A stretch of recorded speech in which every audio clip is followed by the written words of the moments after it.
So first and foremost, what the heck happened here 24 hours ago? And 130,000 views in less than 24 hours. It's amazing, right? Unbelievable. Unbelievable. If you told me that 130,000 people would tune in to hear a lecture about a 1 hour, 40-minute lecture about epistemology, I think you're joking. And where's Greg? Where's Greg? Is he here?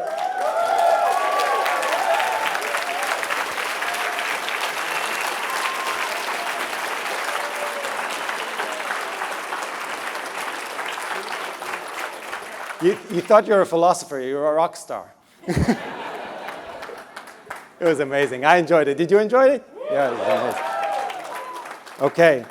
So it's live stream. Welcome to the people behind the camera. And I'm very excited. I've talked to many of you about how excited I am to be in this role and to start my journey as the CEO of the Ayn Rand Institute. What I thought of doing is really going back to the idea of paths on how we all end up here and how we got here, tell you a little bit about my path and give you context on how I got here. And so I'll start with the number 3. Every other week in the institute we have an all hands meeting, and I always say, okay, we're going to keep it to 3 things, core epistemology and all that stuff. 3 things, what are the principles, and so on and so forth. It's working really well. So I want to tell you basically 3 milestones in my life. I'll start at the age of 6, and I just found out from Yaron's interview here with Patrick that he rejected God at the age of 6, exactly what happened to me. My story is that I'm there, I remember in my room, and my mother gives me the Bible, the Old Testament, of course, Israel. And you study the Bible in Israel, right? Starting first or second, I think first grade. And so I'm asking her, why are we learning this? What's the purpose? I don't. What is that thing called God? And she tried to explain and so on and so forth. And many years later, I found out she walked out of this room crying because she was a teacher, and she said, if I cannot explain God to my kid, what am I doing? So that was my first experience, but the most interesting thing is that a year later, I ate lunch in my grandmother's house, and she said, I think you should wear a yarmulke. And I said, okay, why? And she said, no, it's better for you, it's a set of rules, it's a tradition, everybody does it, and so on. And I remember I said, okay, let me think about it. And so I walked down the hall, and I turned right to my uncle's bedroom, and I said, God, you got 1 minute to show yourself. And I was standing there for a minute, really shaking, thinking he's going to show up, right? And it's like, and I was waiting there when he decided that day he didn't show up. And so I basically turned back and said, I'm not going to wear a yarmulke. I don't understand why. And so that was my journey. With religion. And then at the age of 9, my mother decided that she wants to live in a kibbutz. Now, if you don't know what a kibbutz is, it's the communist ideal. It's people from Russia who immigrated to Israel had this idea that we didn't do it well in Russia, now let's take it to Israel, build settlements, small villages, we'll implement it to its purity, and it'll be amazing. And that's what they did. So I land there at the age of 9, and it's this radical left communist ideology. And it was pretty cool as a kid because you live in a children's house. You're separated from your parents. Actually, you're separated from your parents at the age of 3 months. You're the property of the kibbutz, not your parents. Okay, everybody gets to share you. So I live there. You basically live with your friends. So you play all day, you work all day. Actually, the nice thing is you get to work from a very early age. I was responsible for a whole little zoo at the age of 9, okay, feeding them, cleaning them, and so on and so forth. I was driving a tractor by the age of 12, actually. I was not even 13. So that was all great. But then at the age of 13, my bar mitzvah, I get a stereo as a present for my family. And, I'm so glad I got a stereo. I put it in my room. just to find out that the next day there was a committee discussing if I get to keep it. Oh, boy. So the verdict was that I get to keep it only if I let everyone play their records and their cassettes on my stereo. And I was furious. And I made sure that never happened. No one got to play my stereo. But it really planted something in my head. At the age of 14, we were sent to a 1-week Karl Marx workshop just to learn about morality of communism and so on and so forth. And it really, I totally rejected it. Anyway, age of 16, I want to take the final exams to get prepared for college. And they say you're not allowed to. Scores are unequal. And equal is unfair. Or unequal is unfair. So I bought Yaron's book, started reading, right? And no, just kidding. And I said, heck, that's it. I'm not letting this bullshit interfere with my life. That's where I realized this is getting too much. And I made an ultimatum to my family. We're either leaving this place or I'm leaving by myself. And sure enough, we left back to the city. Long story short, went through the Army, flight academy, flew helicopters for a while, then did some operations and intelligence in the Israeli Air Force, and then saved enough money to tour the world with my then girlfriend, now mother of my 3 wonderful kids, Hagit, she's right there, and for 6-7 months, right?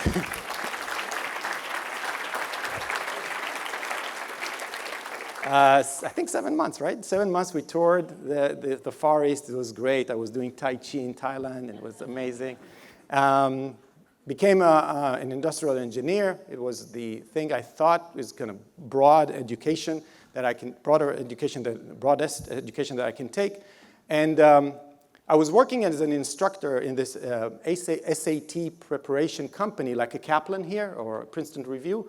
And I was really good at that. I was really energetic, and I loved teaching. And then I, finished. I graduate, and I'm telling them I'm leaving to work in technology. And the owner says, no. You come work for us as a VP marketing because you're really good. And I was 26 and a half, and I thought about it for a week, and I said, his name was Shai. Thank you, but I'm going to go to tech. And then it took him like 2 days. He calls me again. How about a CEO? I was like, 650 people company. I'm 26 and a half. I know nothing about business. What are you talking? I said, no, doesn't matter. Come work for me. I'll teach you. Actually, he split the company into 2, the colleges on one side and the test preparations on the other side. And here I am managing 650 people at the age of 26 and a half. And I just learned one thing. During that time. Well, I learned a lot of things, how to manage a company, build a product, market it, and so on and so forth. But more than anything, not to freak out. Really, honestly. I couldn't sleep for days, just panicking about what's going to happen tomorrow, and so on and so forth. So that's how I got into business. And then I really decided it's time to go to technology. Technology is changing the world. Fast forward 2006, I relocate from Israel to Atlanta, Georgia, where I live today. To work for a company that serves AT&T. Remember rollover minutes? So again, doing the billing system for AT&T, it was great. And then 4 years later, 2010, I'm sitting in a car with a friend of mine, and we're arguing about politics. And she says, you really sound like an Ayn Rand. And I said, Ayn who? Well, and she said, yeah, Ayn Rand. You should read Atlas. Anyway, I buy Atlas. It's there for a couple of months. I had to motivate myself to start this project, And I pick up the book. I lay down in my bed, and I'm starting to read it, and then I think 30 minutes in, I found myself pacing, reading it like this. No way, meaning, what is this? This is the exact opposite of everything that anyone ever told me. And this makes perfect sense to me. I'm getting emotional now. It's just amazing. My reaction to it was like goosebumps. Like, I can't understand. Dagny, how can she say, who writes like that? what is this thing? I think I pushed myself all the way to like a third of the book. And then I said, I can't have it. I can't get it. I can't take it anymore. I have to understand where this is coming from. So next thing I do, I think I have it here. Actually, this is the book I bought. And thanks to Boaz, who sits right here, it's not like that. It looks like that today. So round of applause for him for, you know.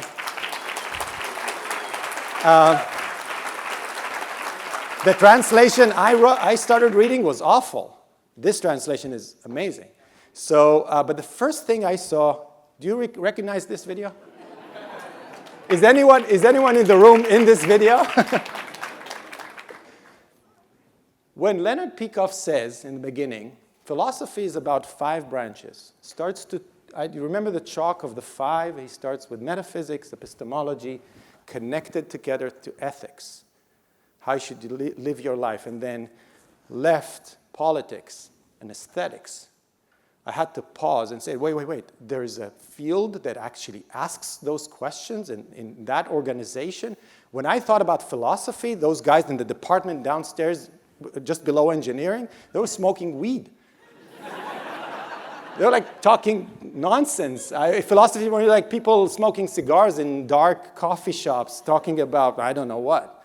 And suddenly somebody is saying, this is how you should view the world.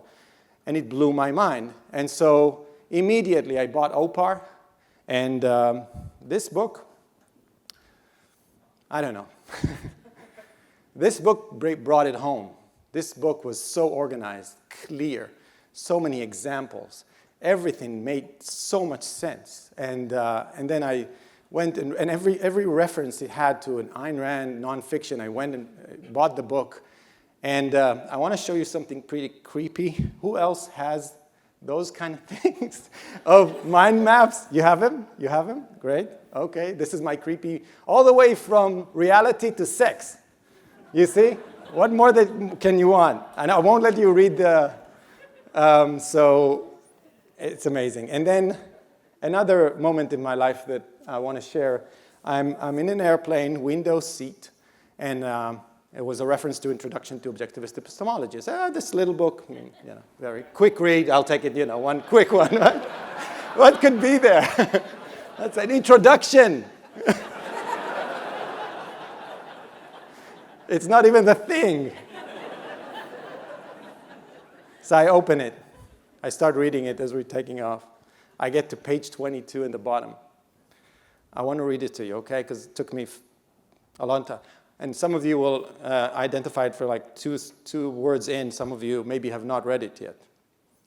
The basic principle of concept formation, which states that omitted measurements must exist in some quantity, but may exist in any quantity, is the equivalent of the basic principle of algebra, which states that algebraic simples must be given some numerical value, but may be given any value. This is in sense and respect. Perceptual awareness is the arithmetic, but conceptual awareness is the algebra of cognition.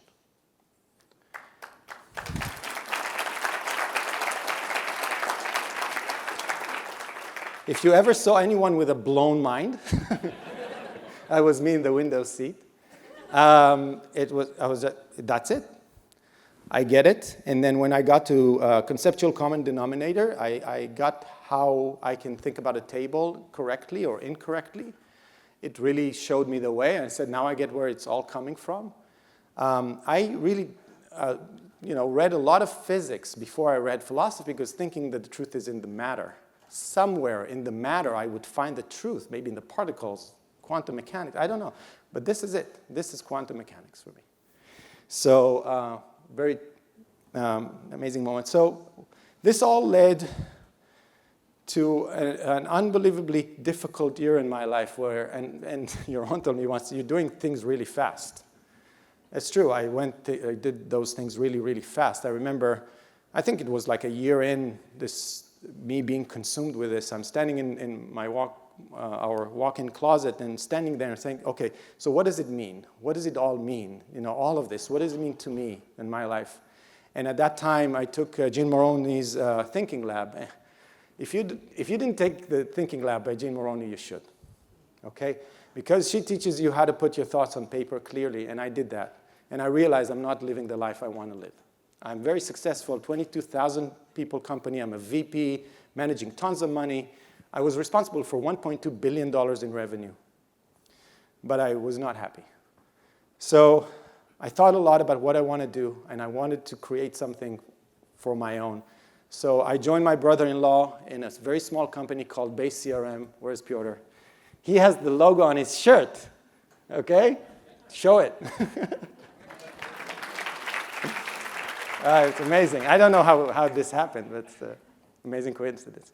And we built a company, and we started very, very small in a room in Chicago, and we grew it, and we grew it, and I was so passionate. I worked as hard as I ever did, and we went through like 4 rounds of fundraising and moved to the Silicon Valley in Mountain View, California, and it's growing, and it's growing, and it was an amazing experience. And at that time, Yaron calls me on a way to the airport, and he says, I got to know Yaron from 2012 in San Diego, was my first OCON. He said, you know, I'm thinking, so how about would you consider CEO of the Ayn Rand Institute? And I was blown away. I told you a little bit about that, but as I said, he seeded a seed with me that started germinating. So what happened later was like, wow, this is really an amazing thing. At around April, May of last year, I decided I don't want to travel anymore from Atlanta to San Francisco on a weekly basis. I wanted to phase out. We built a big company. It's really stable. And I decided to take some time off. So I take some time off, and I feel like this thing in my chest that needs to get out. And so I'm very passionate about education. That's a whole different story. But I wanted to say something. And I started to write a book. And so I wrote this book. I don't know who read it. Some of you did.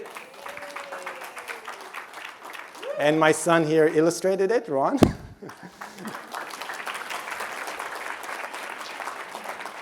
It was really a book about trying to explain in simple terms virtues and you know, in child terms, very concrete terms, what it means to live the virtues of objectivism. And so Sophie is this amazing girl, 13-year-old girl that Leo meets, and the whole story is being told by Leo. So I won't tell you the story, but you're welcome to buy the book and read it. And really, they said shameless promotion, that's it. So yeah, it felt great. It was 2.5 months. I took time off. I was writing a lot. And this really started a process. I was actually approached by another company. You know, it was close to home. I said, you know, why not? I know how to do it. It's a huge company. It was just being like growing like crazy, amazing salary, 5 minutes from my house. I can actually bike there, not fly there. And I took the job. So I took the job in June. And then I started doing it. And I grew a team from like 40 to 60, and then growing. Customer success, if someone knows the term in software companies. The more I plan 2018, the less motivated I become. And I can, what's going on? I'm planning, everything's great, we're going to grow to 120 people, we're going to make that kind of money, this is how we're going to do it. I'm laying out the plan, getting everybody motivated, and I go back home and I feel less and less and less motivated, like something is stopping me. So again, going back to thinking on paper, it's winter break, I do that, and I said, that's it, I don't want to do it anymore. I want to do something completely different, and Yaron is here. So I bring it up to my consciousness, and then I think it was January, right? I called you guys, Jim and Yaron, and I said, you know, I think I'm ready. I don't know if you are, but I am. And here I am. You know, this is my story. This is how I got here.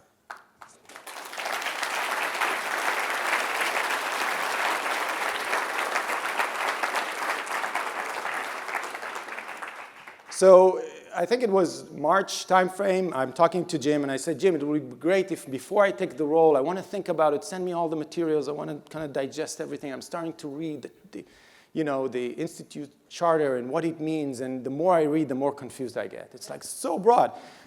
Jim told me once, your job is pretty simple, save the world. So, no, seriously, I did some serious thinking and reflected on everything and started really kind of building my knowledge on the history of this organization, what it accomplished, since 1985. So before we go to the future, I want to kind of take you through a quick journey of the past and then go and move to the future so you get a good understanding of where we were and where we are right now and where we're going. By the way, the ARI staff, can you stand up for a second so people will see who you are? Those are the people that we're talking about. All of those.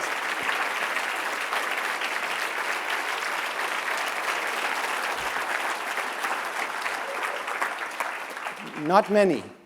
We need to be bigger. Okay. So Mike Berliner was the first CEO. He's not here, but oh my God. Was the first CEO of the Institute, and it's just highlights of achievements. The Fountainhead essay contest launched in 1985 with 2,500 entries and $5,000 in the first prize.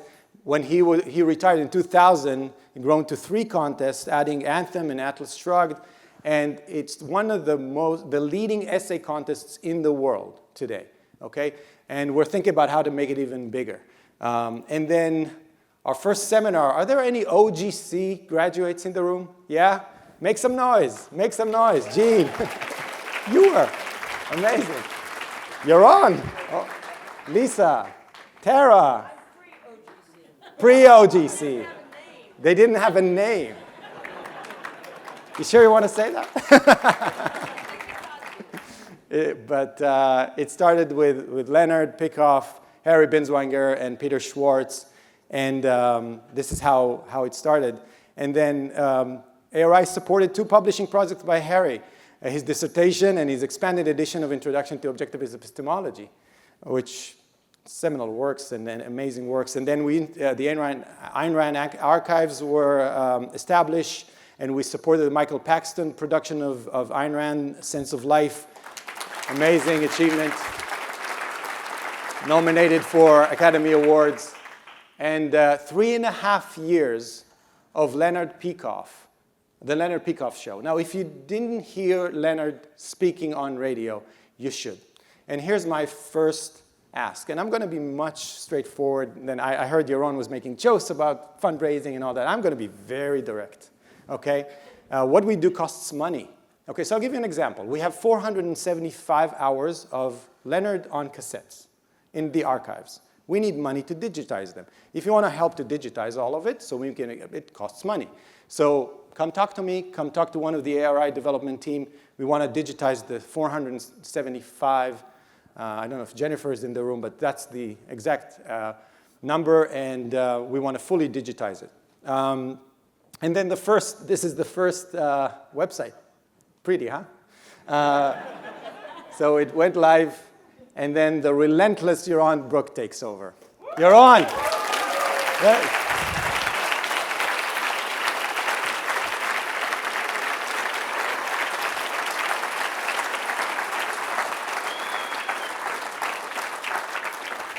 So, you might read his books, but how many times did you see this?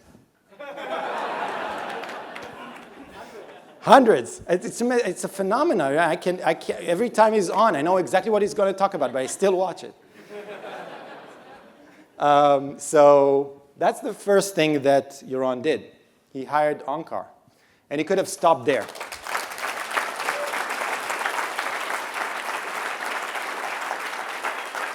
I don't know one of the joys of this role, because I'll tell you a story. I was... Before 2012, again, I had this idea of what is infinity, does it exist, and so on and so forth. And I, fly across the country, wait for hours in Q&A just to ask Onkar a question about infinity. And now I get to work with him every day and ask him all the questions I want. So, so he started really the OAC, the Objectivist Academic Center, and we started free books for teachers. Now, this is a result because I think it was Yaron, and I think it was assigned to Marilee Dahl. Where's Marilee? Where is she? She's right there. Okay. So Marilee went and investigated how can we grow the essay. And when she went and talked to teachers, and the problem was really the mentoring, sorry, not the mentoring, the fundraising for books. That was the problem we had back then. So we started the free books for teachers. And give me 1 second. I think something's wrong here. Yeah. We started the free books for teachers, and it just went like this, whoosh, to the point where we, at the peak of it, we're distributing 400,000 books into classrooms. And everybody loved it. The teachers loved it. The students loved it. And I think we're estimating that about 10 million people, or sorry, high schoolers were impacted. And a lot of people that I talked with since I joined, they all said, yeah, I submitted an essay, and this is how my journey began. So we want to continue to do that, and I'll tell you more about it. And then the Ayn Rand student conference that started with Strive, the campus clubs, and student conference, and it's amazing. I've been there as a mentor for the last 3 years in Atlanta, Georgia, my hometown, and if there's a place where you can actually see minds changing, I don't think it happens in OCON a lot, although we have a lot of students here. You see students that are coming from very different backgrounds, hearing the objectivist view on a specific topic. This year is going to be individualism versus tribalism. And you see the questions on a Saturday and the questions on a Sunday. They're completely different. They're really starting to get it. So my goal is to grow this project dramatically. And again, I'll tell you more about it. It's 160 people that we're expecting in this November, and it's all scholarships, thanks to you guys. So it's all, we pay for them to come in and to participate. And the books. We started writing books. So I won't go through all of them. I'm sure you're familiar with most of them, but just amazing collection of ideas. And I can tell you, everything starts with a book, because if you want to really understand a topic and be able to talk about it, if you write a book, you know the stuff. So this is, for me, the seed for everything that we're generating, the content that we're generating and then repurposing.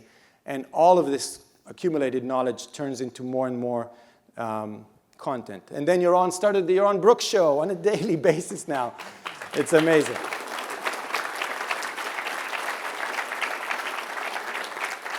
So those were amazing 17 years of growth. And we became a much bigger organization.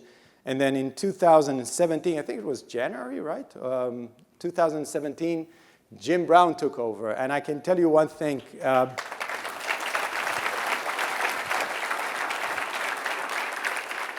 For the short amount of time that I know Jim, he became such a dear friend and someone every time I have a dilemma, it's like, who should I talk to? I call Jim.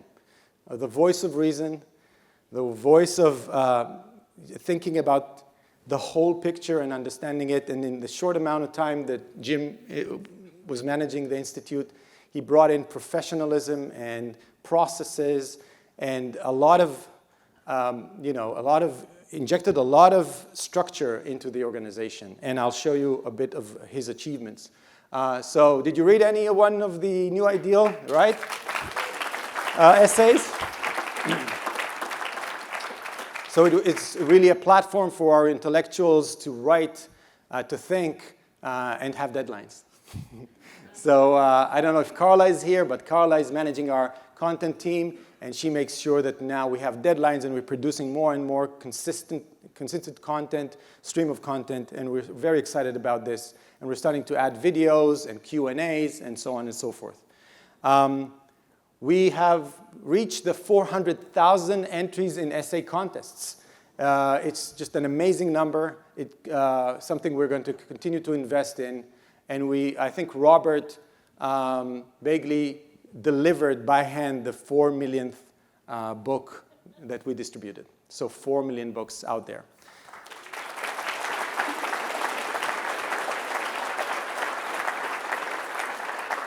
And we really expanded. It started with Iran, starting to travel the world. And they have the bronze class, they have the gold class, and the diamond, and then there's the Brook level. When they name an aircraft after you, right? That's where it is. So Yaron is doing a lot of traveling, but all of our other intellectuals are traveling a lot. So we just counted 250 events in 44 countries. And I'm happy to tell you that the amazing growth we have with traffic on our website and the books that are sold, the Ayn Rand books, are growing like crazy all across the world. So North America is like this, but international is like that. Okay? And right now they're very close. So international should go this way, right, as we go. So I'm going to have another announcement around international. And the last thing that I think was very meaningful is that Jim brought technology and the best software in the world, my software. Base CRM is implemented, and that's how we're managing our customers. So the last thing I want to say is that we just released this. What do you mean by we? Ilan Journal.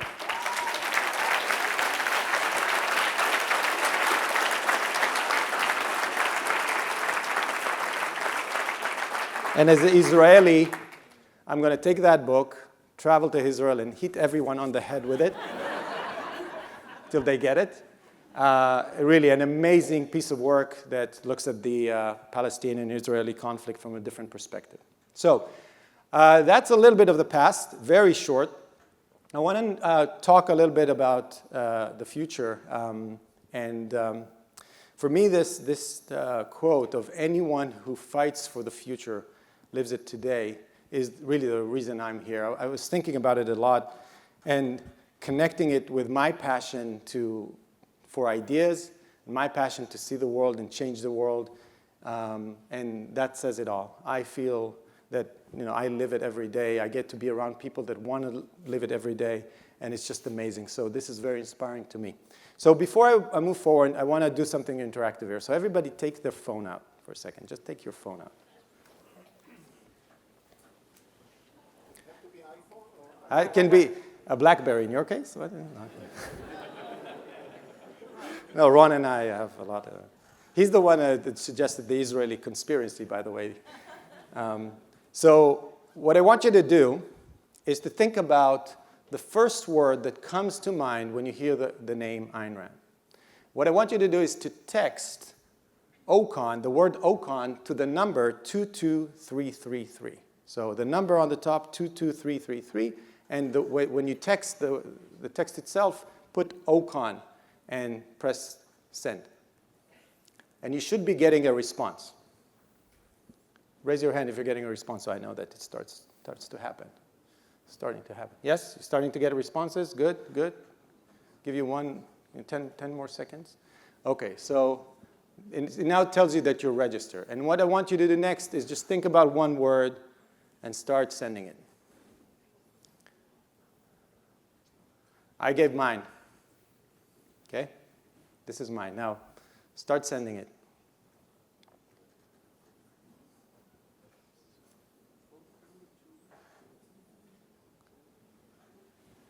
Okay. Bravery. I like it. Reason is growing. Stephen will like the fact that Stephen is there, right? Do you send it 5 times already? Happy. Capitalism.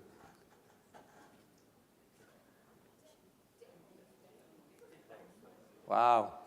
Dagny life. Underrated. What? Oh, okay, I think it's limited. But anyway, I wanted, what? I wanted to see, so okay, reason wins. I think it's a worthy response. Thank you, guys. Thank you. So reason.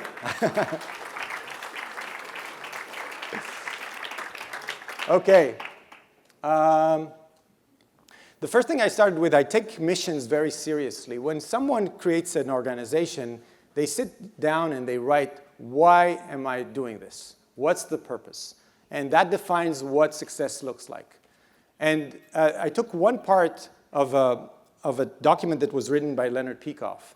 And he said, the mission of the Ayn Rand Institute is to promote and spread objectivism by the means of educational activities, which means that we are, at the core, an educational institute.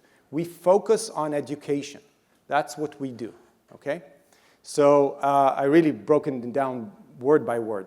So I wanted to kind of give you a framework of how I think about it, and I've talked to a lot of people that helped me tremendously to kind of break it down to one conceptual framework. I asked myself, what would I keep if I lost 90% of our funding? You know, one day something bad happens, we have to shrink so far to just keep one thing. And I thought about the fact that we are the Ayn Rand Institute. Okay? So the core, at the core of it, we are about Ayn Rand herself, her work, and her legacy. That's who we are. That's at the core of what we do. We keep, thank you. We make sure to keep her work, to make sure to defend the archives, we make sure that, I don't know what will happen, we're keeping the amazing intellectual property that she's created. And then if we have some more, this is when you're starting to fulfill the mission, which is we are about education of objectivism. So we want to teach as many people as possible about what objectivism is and how it can help them in their lives. So again, the school, if you will, of the Ayn Rand Institute. And then when you start to teach people more and more and more and more people about a subject and they get excited about, they come to conferences and they start forming and, you know, book clubs and all kinds of things, and they want a website, they want to access the data. So the whole idea of, you know, I used to say manage a community, and somebody told me, no, don't manage, foster, you know, just allow a community to grow and prosper. So from that perspective, that layer, that circle, is for me to really help a community grow, to give a community whatever it needs to grow and prosper and allow other people to do whatever they want to do with it. So not to be a hub where like we're going to manage the clubs, we're going to manage everything. So you'll see me more moving on talking about how we become enablers for other people to do what they want to do rather than manage this, because we don't have the capacity to do it. And the last thing you do once you have enough, it's like building a product, making sure that it works. And then when you're really sure that it works and it's worthy of somebody using it, you start thinking about marketing, opening the doors of your shop and saying, hey, who wants to come in? In a way, community is the people that come in automatically. They wait outside the door and they're like, I want to buy it first. The low-hanging fruits, from that perspective, they come in without any marketing. But at one point, you say, hey, I want a bigger shop. Okay, why don't I go out and do some outreach to, you know, persuade people that there is value in what I have to offer? And so for me, this is kind of split into two levels. One is, I would say, targeted outreach, which is I know exactly who I want to affect, specifically younger kids in high schools and colleges. They're forming their view of life. This is a great time to, you know, deliver a message, and this is why we have the books for teachers and all of the other things and the Ayn Rand conference that we do every year. That's, for me, very targeted. This is, I know where I'm going. But there's also value in going out there, untargeted outreach, and spraying out your idea, because you don't know where it's going to come from. I don't know, Piotr can attest to that, but I started talking about objectivism in Krakow. And I was like, God, this guy, you know, in the beginning. And then I came again, and I came again, and I came again. And before you know it, I'm standing in lunch, and like 40 people around me is like, and what do you think about religion? And what do you think about selfishness? And what do you think about that? And suddenly there's a growing community of objectivists in Krakow. Developers, and then more and more people. And it's amazing. And I think Yaron gave a talk. How many people were there? Close to 100 people just in Krakow. That's what happens when you're just spraying out your ideas to people and you see how it affects them. So this is the way I think about it. If you think about the hierarchy of importance of things we do. So if you ask me what we do first, we protect the legacy. Second, we educate. Third, we foster a community of people that raise their hand and say, you know, I'm interested. I want to do more with this. And we help you to do whatever you want to do with it. And then we also have a marketing arm that reaches out and tries to grab new people. Like what we did yesterday. I think, again, 130,000 people that just heard the word epistemology 5 times, I don't know how many times it was, and heard Greg Salmieri talk about concept formation, come on, this will yield what I call intrinsic conversion rate, right? If you give Atlas to 1,000 people, what do you think? How many people will raise their hand and say, I'm interested in objectivism? How many, what do you think? 50? 10? 5? 1? Some pessimistic, you should watch your Ron's. It doesn't matter, really, because if you push the foot on the gas enough and inject enough energy into your marketing, there's an intrinsic conversion rate in it. So I wanted to show you another way to look at what we do, and this time it's more action-oriented. What do we actually do? For me, it all starts with ideas. It started with Ayn Rand herself. She sparked this flywheel that I'm going to show you. It starts with people holding ideas in their head and saying, I got something interesting to say. And you have to have a walking person, walking mind with great ideas, like Onkar, like Greg showed us yesterday, like Ilan, Steve, Ben, Aaron, all of the people around us that, dedicate their lives to learning ideas, and they have something very interesting to say. And it starts with them. They fuel that flywheel. They create content. They have to create content. If it doesn't manifest itself as content, it's not worth anything. And I would say there's a lot of criticism that we're not creating enough content, and you're going to see what we're going to do about it. So create content. When you create content, if it's exposed in the right way, people actually engage with it, and they're getting educated, and they're reacting to it. And that creates a community of people. What do? They create more content. And some of them actually go to the middle of this circle and say, I want to be an intellectual. I want to create content on my own. And and then you get a Leonard Peikoff writing, and then you get a Harry Binswanger writing, and then you got a Tara writing, and you got a Robert Mayhew writing. And the more content you create, the faster and bigger this flywheel becomes. And in the gist of it, we are an educational institute, but what we do is we create content, and we deliver that content. So that is another way to look at it. This is why you see a lot of focus on content creation and exposure. We want to create a lot of content. We want people to get engaged with it, and this is how we're going to think about it. So I want to start with the first. I'll go around the different components there. So up until now, in the last 5 years, we have the Ayn Rand campus, where we publish 24 courses. 17 of them are long form, 7 of them, 8 of them, are short form. And I don't think that's a lot. It's not enough, right? They're great content. I watched all of it.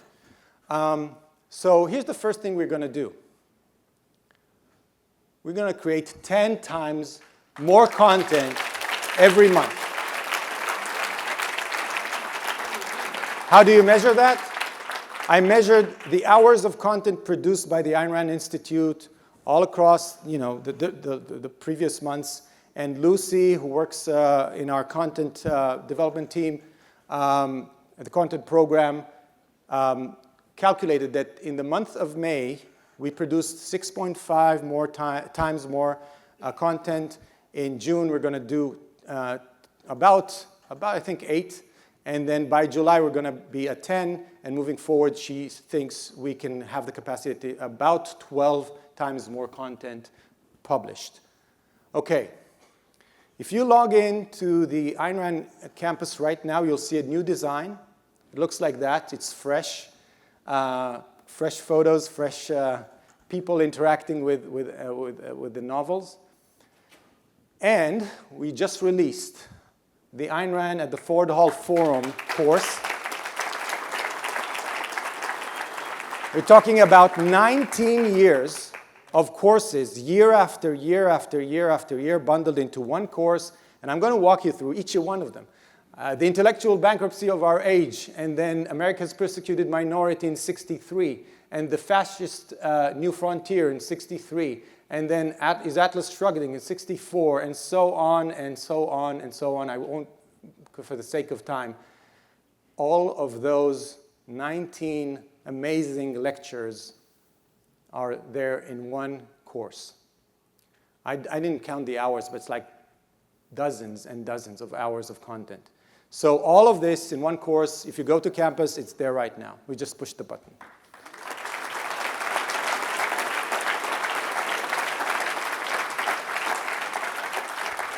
Another course that Lucy told me was just released. It's on the campus as well. It was not expected, but we're fast. Ayn Rand and the Columbia University series is going to be a new course. It's on the campus right now. But what I want to do right now, I'm going to show you what we're going to release between now and approximately the end of the year. I think we can do it faster. But just to give you an idea, we're going to have a course, all of the interviews by Ayn Rand in one place.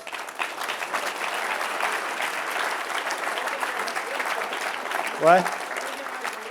Organize the website, exactly. All of the other talks she ever gave, and we bundled it under the Ayn Rand in the public eye. We have Leonard Peikoff at the Ford Hall Forum. He continued that, so all of his lectures are going to be bundled in a course. We have Introduction to Objectivism going to be released as one course. The Art of Thinking by Leonard Peikoff. We're going to do Judging, Feeling, and Not Being Moralistic by Leonard. We're going to do Emotions by Harry. He's clapping. I haven't seen this one. I'm looking forward. I really don't understand my emotions yet. But Psychoepistemology by Harry. We're going to do Free Will, which is a combination of Harry's work and Onkar's work on free will. We're going to do Virtues and Values by Tara.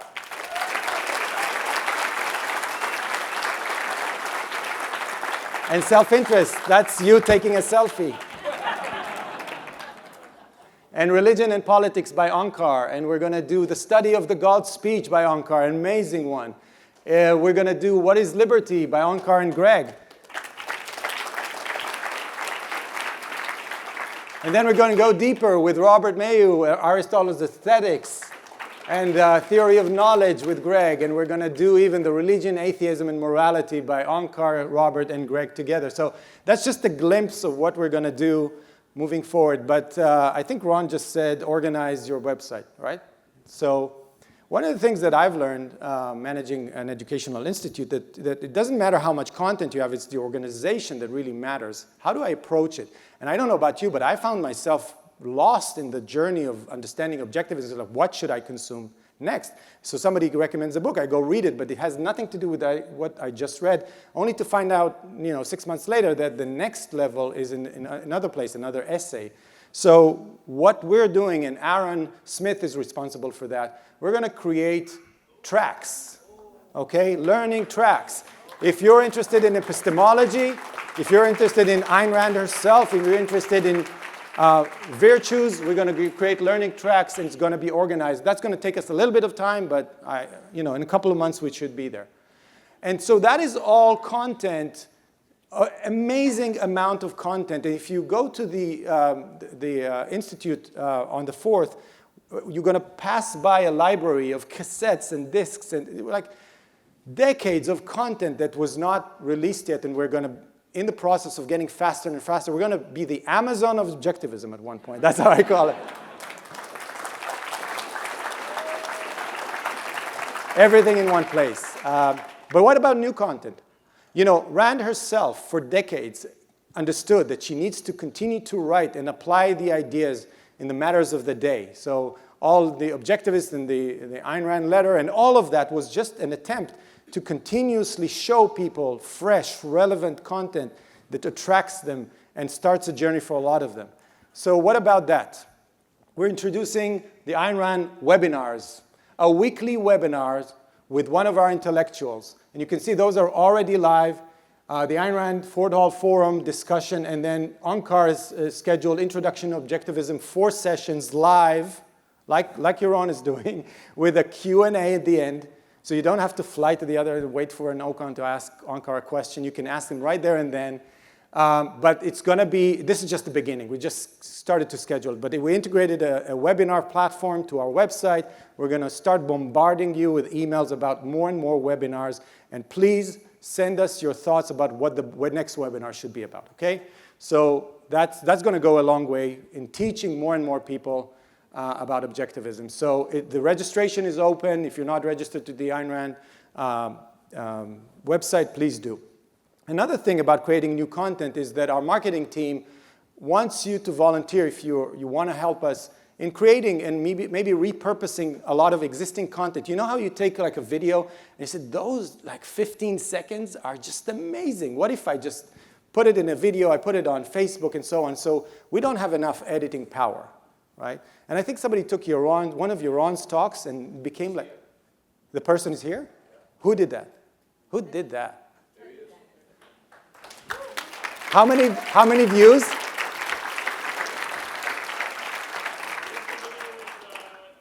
100,000, and Turning Point took it, and it got,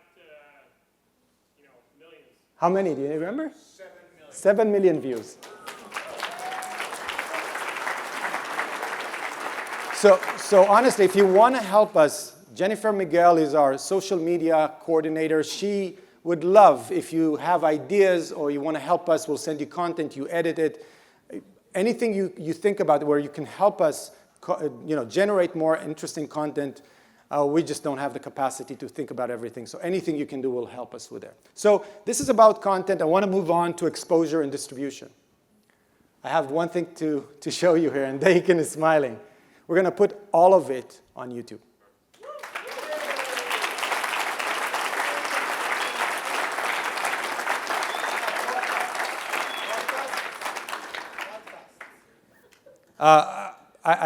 It was hard for me to get this idea. I had to gather, 20 smart people around me in a weekend. We call it the ARI Hackers Workshop. With smart people that said, no. Yeah, doing all that is great, but what about distribution? YouTube, man, just YouTube. And I thought about it for a day. I was like, they're totally right. What is the purpose of creating so amazing content and not have it on a platform that is the best distribution platform in the world? So everything's going to be there. We're going to create playlists of videos because there's no way to really create courses in YouTube, but we're going to create playlists for you to watch it, part 1, part 2, part 3. And it's going to be available on all of this with audio. So if you don't want to look at the screen, which I don't, I want to listen. So if you want your headphones here and the mobile in your pocket and you want to listen to it, you can download everything and watch it. Listen to it in one of those podcast platforms, iTunes, SoundCloud, or Stitcher. And, I think it was Keith Lockett who told me you should bring a turtleneck, a black turtleneck, because you're making so many announcements, right? So one more thing. We're going to go mobile. We're going to create an ARI application.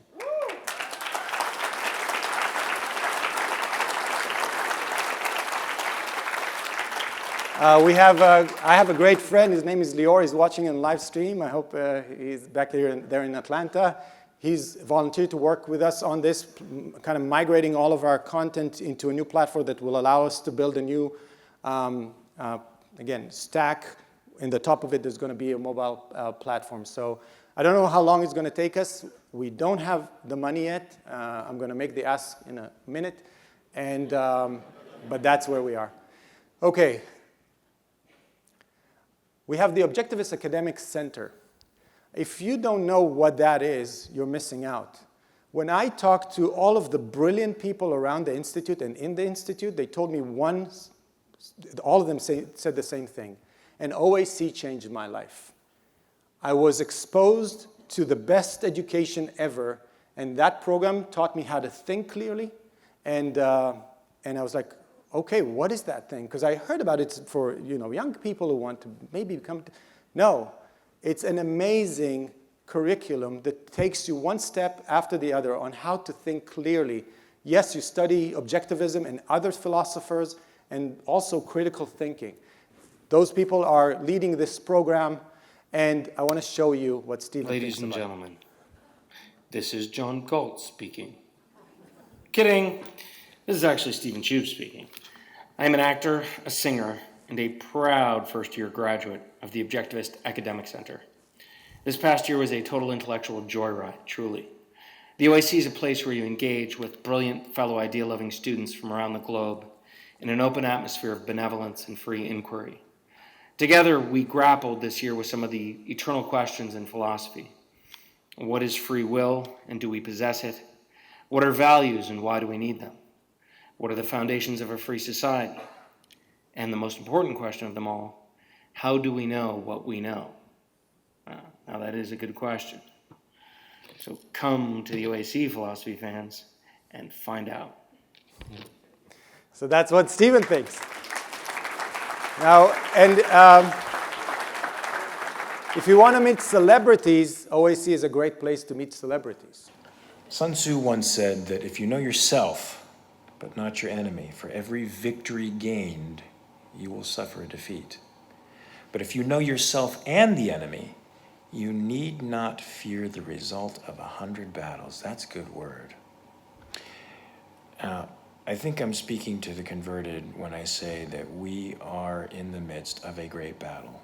It's a battle for the preservation of Western civilization. And it's a battle primarily fought in the realm of ideas. And to win, you really got to be acquainted with all sides. And that's what I think I'm getting from OAC and Aaron and Ben, is not only a thorough understanding of objectivism and a greater capacity to communicate those ideas to the rest of the world, they're also acquainting me with what I would call oppositional philosophies. And not just in a passing way, but thoroughly scrutinizing these oppositional philosophies. And that's good. That's knowing myself and the enemy. That's Sun Tzu's recipe for victory, and mine. So another announcement.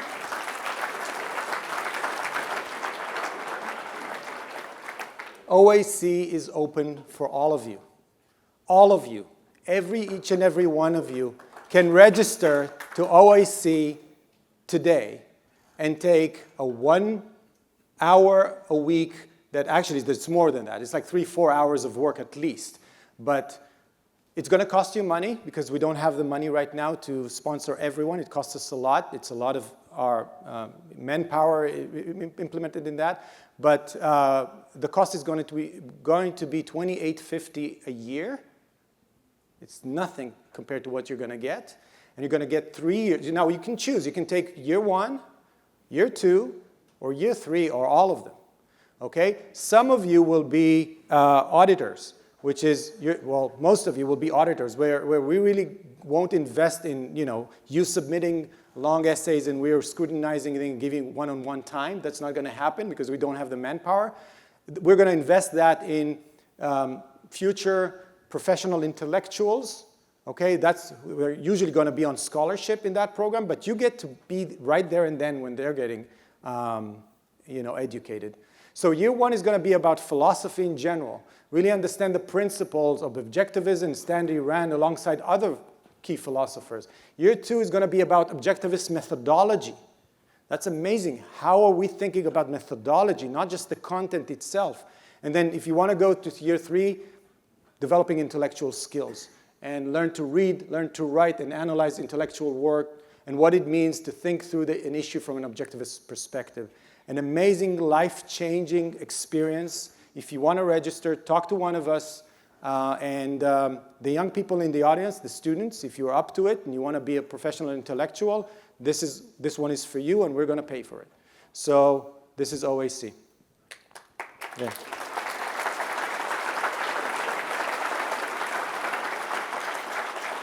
Now let me ask you a question. How many of you want more Ankars, more Gregs, more Yarons, more Ray Gerns, more Gina, more Ilan, more Keiths, more Roberts, Adam Mossoff, Amy Peikoff, Larry, Taras? Those are the people that make it all possible. And we want hundreds of them. And in order to create hundreds of them, we want more people to come in. And so this is how we're going to do it. We're going to pull more people in. And I want to show you how we're doing it.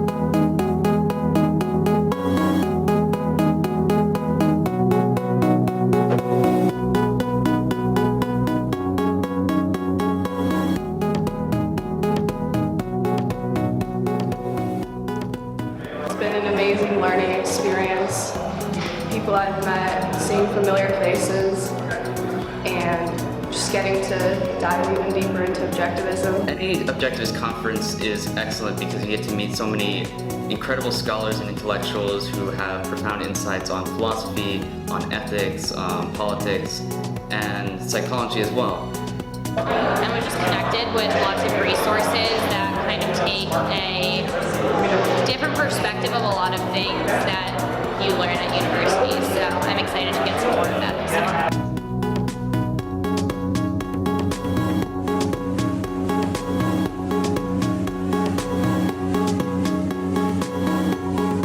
Students are awesome. I love coming to these conferences to engage with young people who are really interested in ideas, not only in objectivism, of course, but in just learning about the ideas. This is a really good, serious group of students. Well, I came here to do the speed mentoring and chat with people, and that was a lot of fun. I had a bunch of students come by my table and ask me all sorts of stuff about my startup and their startup ideas and how to get into entrepreneurship and what it's like, and had a really good time talking to them. I think it's a great group of students here, a lot of questions and a lot of energy. This is the first time I've gone to an Ayn Rand con, so it's very exciting. I've read a lot of Ayn Rand's books, but I don't really know much about objectivism, so I knew there was kind of a philosophy surrounding Ayn Rand, so it's interesting to learn more about it. First got into it from a video game called BioShock. When I first heard about Ayn Rand, I was watching an interview with Mark Cuban, an entrepreneur, and he mentioned one of his favorite books was The Fountainhead by Ayn Rand. I started out kind of exploring the ideas of liberty and libertarianism. When we get more towards the philosophical side, people bring up Ayn Rand and objectivism, so one thing kind of led to another. Being relatively new to Ayn Rand's ideas, I was a little concerned that I was going to come here and everyone was going to know so much about Ayn Rand and they were going to look down on me because I didn't, and that really hasn't been my experience at all.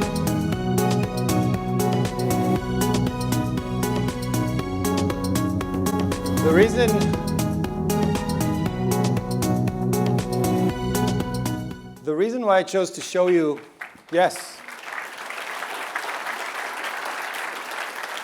The reason why I wanted to show you, spend like 2.5 minutes showing you this, because I think this is where it is.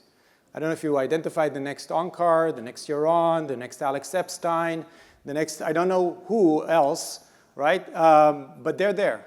And they're coming and they're listening. So if you want to think about how you can help, $2,500 buys us 2 seats, and we want to grow it from 160 to 500 to 1,000 students and continue to grow it. And I want to make another announcement. We're going to start another Ayn Rand conference in Europe. We're going to do it in Prague. Where's Annie? So she's happy. Yeah, I think that's the future. If you ask me, that's the future. This is where you get people who are interested, said, hey, you know what? I'm taking a step forward. I read a book. I heard about something. I'm really interested. I'm willing to spend a weekend hearing ideas. So if you want to make a meaningful contribution, talk to us about how you can help with that program. Now, I'm going to go to the last part, monetization. Okay? So first, if you're excited about what we're doing in general, our vision, what we are doing, it just, do whatever you can. And by the way, if you want to join us to the benefactors dinner tomorrow at 7:30, it will cost you $10,000. But honestly, if you want to make a difference in helping us be your agent to make that kind of change, that kind of impact, think about what you can do. But then I had another conversation. I don't know if Brian is in the room, but Brian and I were talking.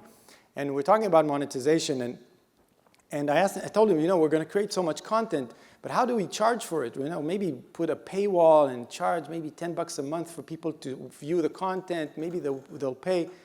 And then he said something. He said, you know what? I'll pay you $10 to watch the content, but if you promise me to keep it free for other people, I'd pay you 100 times more. And I listened to that. I said, what? What? And then I did some research, and you think about Wikipedia. I'm paying $5 a month for Wikipedia because I want to keep it free, right? So there's 2 options. One, we will charge for content because it costs us a lot of money. The other thing is we will ask everyone to help us keep it free. Okay, so we're going to put everything out there. We're going to bet on it. And we're going to hope that people who enjoy this, not just you, everyone, will choose to help us keep it free. So we're introducing ARI membership programs, okay? And we're going to offer 4 different levels: the Anthem level, We the Living level, Fountainhead level, and Atlas Shrugged level. By the way, if you love Atlas Shrugged, you have to pay $250 a month. Or not. But anyway, you choose whatever you want, whatever you think you can afford. You can go to our website and check the monthly payment. And I want to tell you something as someone who's coming from the software as a service, as they call it, industry, which is a subscription industry, if you heard about the subscription economy. Okay? If we can get predictability for hundreds of people telling us, well, we're going to pay you $10 a month, $20 a month, or $50 a month, or whatever it is, we will start to see predictability of revenue where it allows us to plan forward. And today we can't. We can't. We want to be able to plan big programs, long-range programs, invest more in infrastructure that allows us to grow and grow and grow. And if you will choose to make an ongoing, even if you're, let's say you're giving $100 today to ARI in the end of the year, you can afford $100. Giving a $10 a month means way more than $20 more, way more. Because we know that you're going to do it over and over and over again. And that creates the predictability and visibility we need. So that's enough with selling. Or maybe not. I have one more. And if you choose to do it, Anu and David Goldbra and other people thought it would be great to give you a gift. And this is the Fountainhead Illustrated. It's an amazing, amazing piece of cartoon slips that Ayn Rand herself edited together with an artist. It's beautiful. You can't get it anywhere else. And if you sign up to one of those programs at the door there with a yellow vest, you see the guy with a yellow vest there, ARI staff? Oh, he's a model now.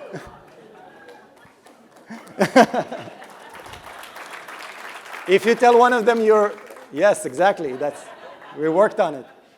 If you do that, we'll give you the Fountainhead for free. I think that's it, basically, what I have to say. I really think we can do beautiful things together. I want to finish, and this is my email, by the way. So anything you want to say, please send me an email. I want to read one last thing before we finish. So it's going back to where we started with paths of getting here. So we talked about the many paths that brought us together here today, and from here I want us to keep on walking together toward a better world.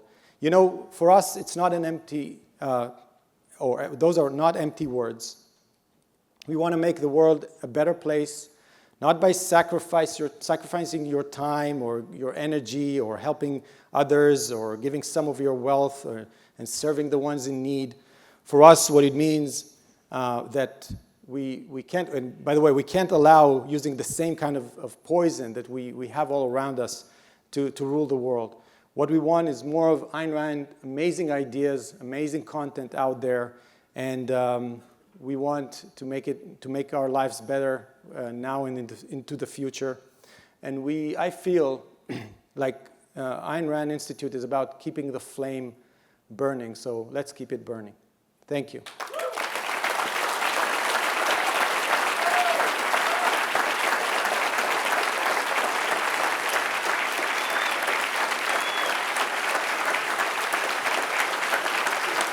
Thank you. Thanks a lot.